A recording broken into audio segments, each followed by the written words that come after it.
500 يورو جيب ايه؟ طب ما تيجي ناخد لفه واوريك هنجيب ايه ب 500 يورو حالا في قلب السوبر ماركات في ايطاليا. خليك معايا. اول حاجه جبنا طماطم وجبنا كيلو قته. الطماطم عامله 2 جنيه ونص وكيلو، والقته الواحده بجنيه. خليك معايا، ده كده 4 جنيه ونص. وهنجيب واحده عصير قشي بجنيه. وهنا موجوع جميع ورث التراب، فاحنا هنجيب واحده شوكولاته وواحده نجيبها بايه؟ بقلب كوكا. بعد كده جبنا الفطار. وواحده لبن بط بجنيه. لا ننسى يا صديقي بيض جوز خالتي بجنيه 99 قرش.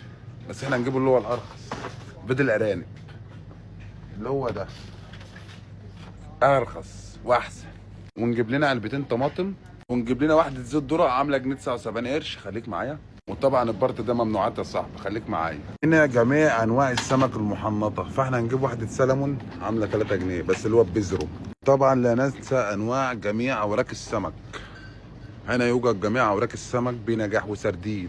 ده عب الجبن والبتاع. وطبعا لاجل الاتيكيت لازم نجيب مناديل في البيت، ونجيب ازازتين عصير اورانج. مش هنجيب فانتا عشان فانتا مقاطعه، وده ارخص ب 79 قرش الواحده.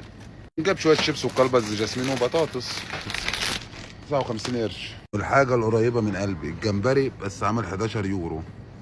نلقاك في جنه الخلد. وكده ال 50 جنيه خلصت، ونمشي بقى نتكل على الله من هنا.